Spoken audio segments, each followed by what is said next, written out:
जय श्री कृष्णा। राधे राधे। आज आप लोग सुनेंगे पूर्णिमा पर सुने जाने वाले सत्यनारायण भगवान की कथा। एक समय की बात है, नैषिरण्य तीर्थ में शौनक आदि 88,000 ऋषियों ने श्री सुत जी से पूछा, हे प्रभु, इस कलयुग में वेद विद्या रहित मनुष्यों को प्रभु भक्ति किस प्रकार मिल सकती है तथा उनका उद्धार कैसे होगा। हे मुनि श्रेष्ठ, कोई ऐसा तप बताइए जिसमें थोड़े समय में ही पुण्य मिले और मनवांछित फल भी मिल जाए। इस प्रकार की कथा सुनाने की हम इच्छा रखते हैं। सर्वशास्त्रों के ज्ञाता सुत जी बोले, हे वैष्णव, मैं पूज्य आप सभी प्राणियों के हित की बात पूछी है, इसलिए मैं एक ऐसे श्रेष्ठ व्रत को आप लोगों को बताऊंगा जिसे नारद जी ने लक्ष्मी नारायण जी से पूछा था और लक्ष्मीपति ने मुनि श्रेष्ठ नारद जी से कहा था। आप सब इसे ध्यान से सुनिए। एक समय की बात है, योगी राज नारद जी दूसरों के हित की इच्छा के लिए अनेकों लोकों में घूमते हुए मृत्यु लोक में आ पहुँचे। यहाँ उन्होंने अनेक योनियों में जन्मे प्रायः सभी मनुष्यों को अपने कर्मों द्वारा अनेकों दुखों से पीड़ित देखा। उनका दुख देख नारद जी सोचने लगे कि कैसा यत्न किया जाए जिसके करने से निश्चित रूप से मानव के दुखों का अंत हो जाए। इसी विचार पर मनन करते हुए वह विष्णु लोक में गए।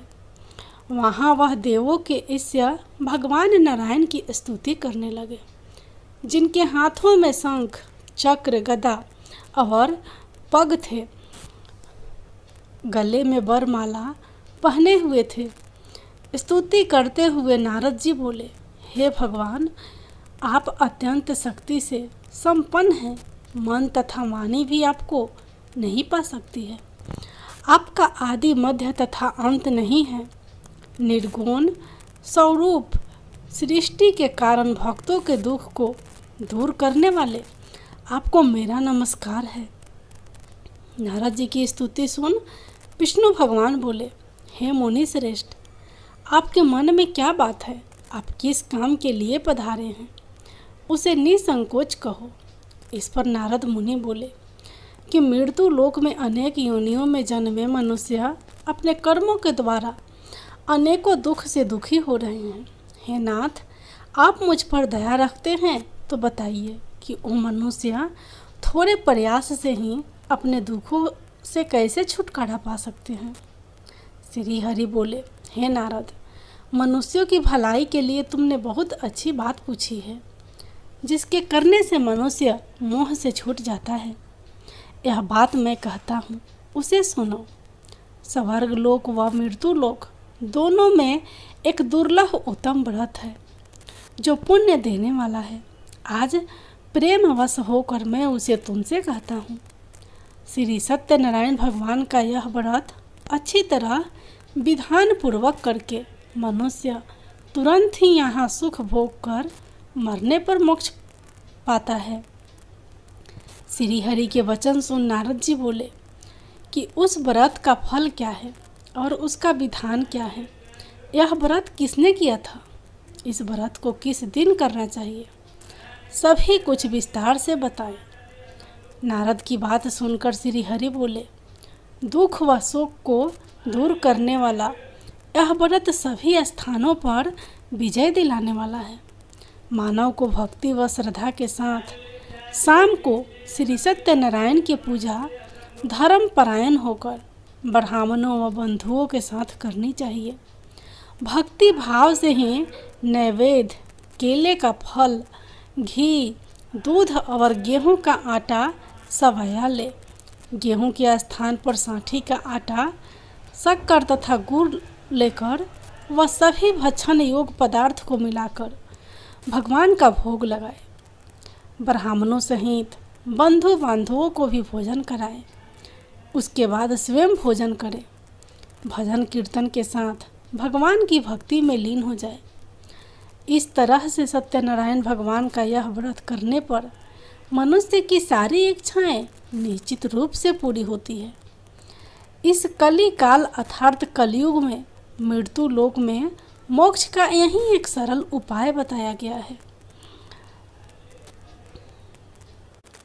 सूत जी बोले, हे ऋषियों, जिसने पहले समय में इस व्रत को किया था उसका इतिहास कहता हूँ, ध्यान से सुनो।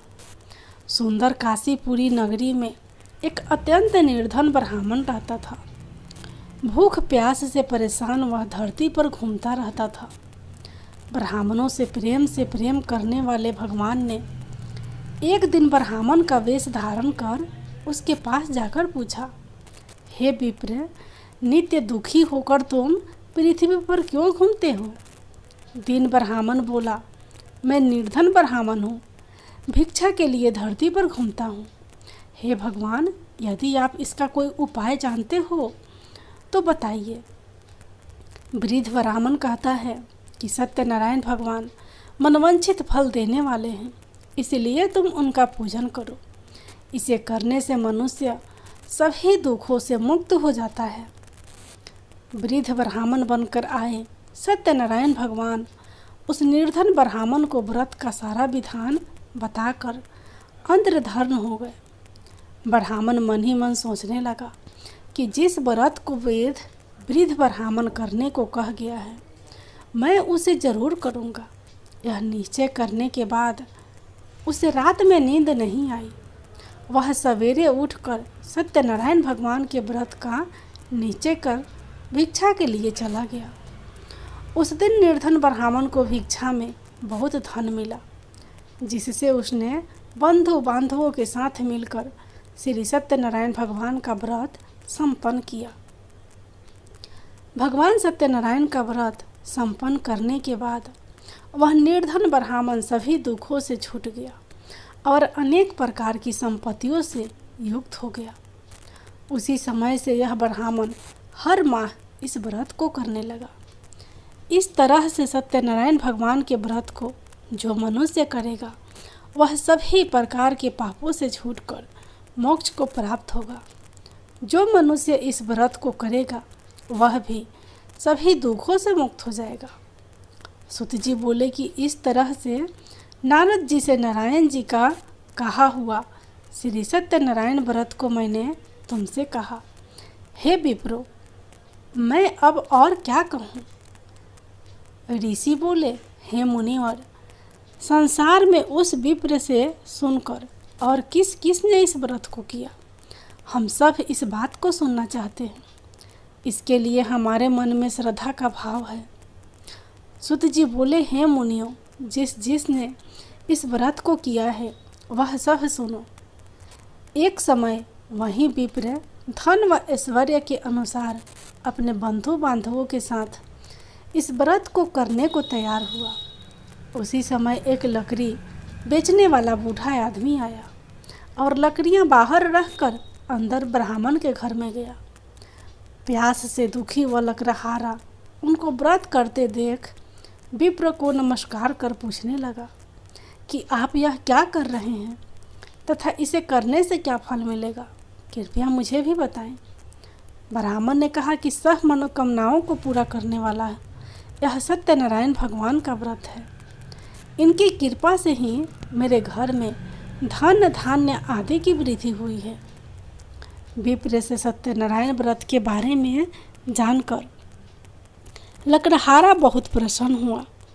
चरना अमृत लेकर वह प्रसाद खाने के बाद वह अपने घर गया। लकड़हारे ने अपने मन में संकल्प किया कि आज लकड़ी बेचने से जो धन मिलेगा उसी से श्री सत्यनारायण भगवान का उत्तम व्रत करूँगा। मन में इस विचार को ले बूढ़ा आदमी सिर पर लकड़ियाँ रख उस नगर में बेचने गया जहाँ धनी लोग ज़्यादा रहते थे। उस नगर में उसे अपनी लकड़ियों का दाम पहले से 4 गुना अधिक मिलता है। बूढ़ा प्रसन्नता के साथ दाम लेकर केले, शक्कर, घी, दूध, दही और गेहूं का आटा ले और सत्यनारायण भगवान के व्रत की अन्य सामग्रियां लेकर अपने घर गया। वहां उसने अपने बंधु बांधवों को बुलाकर विधि विधान से सत्यनारायण भगवान का पूजन और व्रत किया। इस व्रत के प्रभाव से वह बूढ़ा लग रहा रहा, धन पुत्र आदि से युक्त होकर संसार के समस्त सुख भोग अंतकाल में वैकुंठ धाम चला गया। श्री सुत जी बोले, हे श्रेष्ठ मुनियों, अब आगे की कथा कहता हूँ। पहले समय में उल्खामुख नाम का एक बुद्धिमान राजा था। वह सत्यवक्ता और जितेंद्रिय था। प्रतिदिन देव स्थानों पर जाता और निर्धनों को धन देकर उनके कष्ट दूर करता था। उसकी पत्नी कमल के समान मुख वाली तथा सती साध्वी थी। भद्रशिला नदी के तट पर उन दोनों ने श्री सत्यनारायण भगवान का व्रत किया। उसी समय साधु नाम का एक वैश्य आया। उसके पास व्यापार करने के लिए बहुत सा धन भी था। राजा को व्रत करते देखकर वह विनय के साथ पूछने लगा, हे राजन, भक्ति भाव से पूर्ण होकर आप यह क्या कर रहे हो? मैं सुनने की इच्छा रखता हूँ, तो आप मुझे बताएं। राजा बोला, हे साधु, अपने बंधु बांधवों के साथ पुत्र आदि की प्राप्ति के लिए एक महाशक्तिमान श्री सत्यनारायण भगवान का व्रत व पूजन कर रहा हूँ। राजा के वचन सुन साधु आदर से बोला, हे राजन, मुझे इस व्रत का सारा विधान कहिए। आपके कथा अनुसार मैं भी इस व्रत को करूँगा। मेरी भी संतान नहीं है और इस व्रत को करने से निश्चित रूप से मुझे संतान की प्राप्ति होगी। राजा से व्रत का सारा विधान सुन व्यापार से निवृत्त हो वह अपने घर गया। साधु वैश्य ने अपनी पत्नी को संतान देने वाले इस व्रत का वर्णन कह सुनाया और कहा कि जब मेरी संतान होगी तब मैं इस व्रत को करूँगा। साधु ने इस तरह के वचन अपनी पत्नी लीलावती से कहा।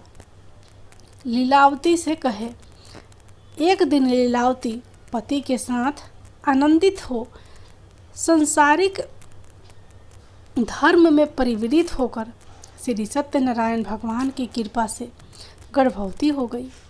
10वें महीने में उसके गर्भ से एक सुंदर कन्या ने जन्म लिया। दिनों दिन वह ऐसे बढ़ने लगी जैसे कि शुक्ल पक्ष की चंद्रमा बढ़ता है। माता पिता ने अपनी कन्या का नाम कलावती रखा। एक दिन लीलावती ने मीठे शब्दों में अपने पति को याद दिलाया कि आपने सत्यनारायण भगवान के जिस व्रत को करने का संकल्प किया था उसे करने का समय आ गया है। आप इस व्रत को करिए। साधु बोला कि हे प्रिय, इस व्रत को मैं उसके विवाह पर करूँगा। इस प्रकार अपनी पत्नी को आश्वासन देकर वह नगर को चला गया। कलावती पिता के घर में रह दिनों दिन बड़ी होने लगी। साधु ने एक बार नगर में अपनी कन्या को सखियों के साथ देखा तो तुरंत ही दूत को बुलाया और कहा कि मेरी कन्या की योग वर देखकर आओ। साधु की बात सुनकर दूत कंचन नगर में पहुंचा और वहां देखभाल कर लड़की के सुयोग वनिक पुत्र को ले आया। सुयोग लड़के को देख साधु ने बंधु बांधवों को बुलाकर अपनी पुत्री का विवाह कर दिया। लेकिन दुर्भाग्य की बात ये कि साधु ने अभी भी श्री सत्यनारायण भगवान का व्रत नहीं किया। इस पर श्री भगवान क्रोधित हो गए और श्राप दिया कि साधु को अत्यधिक दुख मिले। अपने कार्य में कुशल साधु बनिया जमाई को लेकर समुद्र के पास स्थिर होकर रत्नासारपुर नगर में गया। वहां जाकर दामाद ससुर दोनों मिलकर चंद्रकेतु राजा के नगर में व्यापार करने लगे। एक दिन भगवान सत्यनारायण की माया से एक चोर राजा का धन चुराकर भाग रहा था। उसने राजा के सिपाहियों को अपना पीछा करते देख चुराया हुआ धन वहां रख दिया जहां साधु अपने जमाई के साथ ठहरा हुआ था। राजा के सिपाहियों ने साधु वैश्य के पास राजा का धन पड़ा देखा तो वह ससुर जमाई दोनों को बांधकर प्रसन्नता से राजा के पास ले गए और कहा कि उन दोनों चोरों को हम पकड़ लाए हैं, आप आगे की कार्यवाही की आज्ञा दें। राजा की आज्ञा से उन दोनों को कठिन कारावास में डाल दिया गया और उनका सारा धन भी उनसे छीन लिया गया। श्री सत्यनारायण भगवान के श्राप से साधु की पत्नी भी बहुत दुखी हुई। घर में जो धन रखा था उसे चोर चुरा ले गए। शारीरिक तथा मानसिक पीड़ा व भूख प्यास से अति दुखी हो अन्न की चिंता में कलावती एक ब्राह्मण के घर गई। वहाँ उसने श्री सत्यनारायण भगवान का व्रत होते देखा, फिर कथा भी सुनी। वह प्रसाद ग्रहण कर रात को घर वापस आई। माता ने कलावती से पूछा कि हे पुत्री, अब तक तुम कहाँ थी? तेरे मन में क्या है? कलावती ने अपनी माता से कहा, हे माता, मैंने एक ब्राह्मण के घर में श्री सत्यनारायण भगवान का व्रत देखा है। कन्या के वचन सुन लीलावती भगवान के पूजन की तैयारी करने लगी। लीलावती ने परिवार व बंधुओं सहित सत्यनारायण भगवान का पूजन किया और उनसे वर मांगा कि मेरे पति तथा जमाई शीघ्र घर आ जाए। साथ ही यह भी प्रार्थना की कि हम सब का अपराध क्षमा करें। श्री सत्यनारायण भगवान इस व्रत से संतुष्ट हो गए और राजा चंद्रकेतु को सपने में दर्शन देकर कहा, हे राजन, तुम उन दोनों वैश्यों को छोड़ दो और तुमने उनका जो धन लिया है उसे वापस कर दो। अगर तुमने ऐसा नहीं किया तो तुम्हारा धन, राज्य व संतान सभी को नष्ट कर दूंगा। राजा को यह सब कहकर भगवान अंतर्धान हो गए। प्रातःकाल सभा में राजा ने अपना सपना सुनाया। फिर बोले कि बनिक पुत्रों को कैद से मुक्त कर सभा में लाओ। दोनों ने आते ही राजा को प्रणाम किया। राजा मीठी वाणी में बोला, हे महानुभावों, भाग्यवश ऐसा कठिन दुख तुम्हें प्राप्त हुआ है, लेकिन अब तुम्हें कोई भय नहीं है। ऐसा कह राजा ने उन दोनों को नए वस्त्र आभूषण भी पहनाए और जितना धन उनका लिया था उससे दुगुना धन वापस कर दिया। दोनों वैश्य अपने घर को चल दिए। सूत जी बोले, वैश्य ने मंगलाचार कर अपनी यात्रा आरंभ की और अपने नगर की ओर चल दिए। उनके थोड़ी दूर जाने पर एक दंडी वेशधारी श्री सत्यनारायण ने उनसे पूछा, हे साधु, तेरी नाव में क्या है? अभिमानी वणिक हंसता हुआ बोला, हे दंडी, आप क्यों पूछते हो? क्या धन लेने की इच्छा है? मेरी नाव में तो बेल व पत्ते भरे हुए हैं। वैश्य के कठोर वचन सुन भगवान बोले, तुम्हारा वचन सत्य हो। दंडी ऐसे वचन कह वहाँ से दूर चले गए। कुछ दूर जाकर समुद्र के किनारे बैठ गए। दंडी के जाने के बाद साधु वैश्य ने नित्य क्रिया के पश्चात नाव को ऊंची उठते देखकर अचंभा माना और नाव में बेल पत्ते आदि देख वह मूर्छित हो जमीन पर गिर पड़ा। मूर्छा खुलने पर वह अत्यंत शोक में डूब गया। तब उसका दामाद बोला कि आप शोक ना मनाएं, यह दंडी का शाप है, इसलिए हमें उनकी शरण में जाना चाहिए, तभी हमारी मनोकामनाएं पूरी होगी। दामाद की बात सुनकर वह दंडी के पास पहुंचा और अत्यंत भक्ति भाव से नमस्कार करके बोला, मैंने आपसे जो जो असत्य वचन कहे थे उनके लिए मुझे क्षमा दे। ऐसा कहकर महान शोकातुर हो रोने लगा। तब दंडी भगवान बोले, हे बनिक पुत्र, मेरी आज्ञा से बार बार तुम्हें दुख प्राप्त हुआ है, तो मेरी पूजा से विमुख हुआ। साधु बोला, हे भगवान, आपकी माया से ब्रह्म आदि देवता भी आपके रूप को नहीं जानते, तब मैं अज्ञानी कैसे जान सकता हूँ?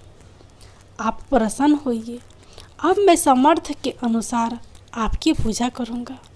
मेरी रक्षा करो और पहले के समान नौका में धन भर दो। साधु वैश्य के भक्तिपूर्वक वचन सुनकर भगवान प्रसन्न हो गए और उनकी इच्छा अनुसार वरदान देकर अंतर्धान हो गए। ससुर जमाई जब नाव पर आए तो नाव धन से भरी हुई थी। फिर वहीं अपने अन्य साथियों के साथ सत्यनारायण भगवान का पूजन कर अपने नगर को चल दिए। जब नगर के नज़दीक पहुँचे तो दूत को घर पर खबर करने के लिए भेज दिया। दूत साधु की पत्नी को प्रणाम कर कहता है कि मालिक अपने दामाद सहित नगर के निकट आ गए हैं। दूत की बात सुन साधु की पत्नी लीलावती ने बड़े हर्ष के साथ सत्यनारायण भगवान का पूजन कर अपनी पुत्री कलावती से कहा कि मैं अपने पति के दर्शन को जाती हूँ, तू कार्य पूर्ण कर शीघ्र आ जा। माता के ऐसे वचन सुन कलावती जल्दी से प्रसाद छोड़ अपने पति के पास चले गई। प्रसाद की अवज्ञा के कारण श्री सत्यनारायण भगवान रुष्ट हो गए और नाव सहित उसके पति को पानी में डुबो दिया। कलावती अपने पति को वहां न पाकर रोती हुई जमीन पर गिर गई। नौका को डूबा हुआ देख वह कन्या को रोता देख साधु दुखी होकर बोला कि हे प्रभु, मुझसे तथा मेरे परिवार से जो भूल हुई है उसे क्षमा करे। साधु के दीन वचन सुनकर श्री सत्यनारायण भगवान प्रसन्न हो गए और आकाशवाणी हुई, हे साधु, तेरी कन्या मेरे प्रसाद को छोड़कर आई है, इसलिए उसका पति अदृश्य हो गया है। यदि वह घर जाकर प्रसाद खाकर लौटती है तो इसे इसका पति अवश्य मिलेगा। ऐसी आकाशवाणी सुनकर कलावती घर पहुंचकर प्रसाद ग्रहण करती है और फिर आकर अपने पति के दर्शन करती है। उसके बाद साधु अपने बंधु बांधवों सहित श्री सत्यनारायण भगवान का विधि विधान से पूजन करता है तथा इस लोक में सुख भोग वह अत्यंत में स्वर्ग को जाता है। श्री सुत जी बोले, हे ऋषियों, मैं और भी एक कथा सुनाता हूँ, उसे भी ध्यान पूर्वक सुनो। प्रजा पालन में लीन तुगध्वज नाम का एक राजा था। उसने भी भगवान का प्रसाद त्याग कर बहुत ही दुख सहन किया। एक बार वन में जाकर वन्य पशुओं को मारकर वह बर के पेड़ के नीचे आया।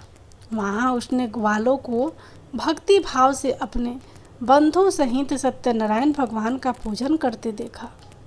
अभिमान वश राजा ने उन्हें देखकर भी पूजा स्थान में नहीं गया और ना ही उसने भगवान को नमस्कार किया। ग्वालों ने राजा को प्रसाद दिया, लेकिन उसने वह प्रसाद नहीं खाया और प्रसाद को वहीं छोड़ वह अपने नगर को चला गया। जब वह नगर में पहुंचा तो वहाँ सब कुछ तहस नहस हुआ पाया तो वह शीघ्र ही समझ गया कि यह सब भगवान ने ही किया है। वह दोबारा ग्वालों के पास पहुंचा और विधि पूर्वक पूजा करके प्रसाद खाया तो श्री सत्यनारायण भगवान की कृपा से सब कुछ पहले जैसा हो गया। दीर्घ काल तक सुख भोगने के बाद मरणोपरांत उसे स्वर्ग लोक की प्राप्ति हुई। जो मनुष्य परम दुर्लभ इस व्रत को करेगा तो भगवान सत्यनारायण की अनुकंपा से उसे धन धान की प्राप्ति होगी। निर्धन धनी हो जाता है और भय मुक्त हो जीवन जीता है। संतानहीन मनुष्य को संतान सुख मिलता है और सारे मनोरथ पूर्ण होने पर मानव अंतकाल में वैकुंठ धाम को जाता है। सुत जी बोले, जिन्होंने पहले इस व्रत को किया अब उनके दूसरे जन्म की कथा कहता हूँ। वृद्ध सतानंद ब्राह्मण ने सुदामा का जन्म लेकर मोक्ष की प्राप्ति की। लकड़हारे ने अगले जन्म में निषाद बनकर मोक्ष प्राप्त किया। उल्खा मुख नाम का राजा दशरथ होकर वैकुंठ को गए। साधु नाम के वैश्य ने मोर ध्वज बनकर अपने पुत्र को आरे से चीरकर मोक्ष पाया। महाराज तुंगध्वज ने स्वयंभू होकर भगवान से भक्ति युक्त हो कर्म कर मोक्ष पाया। श्री सत्यनारायण भगवान की जय हो।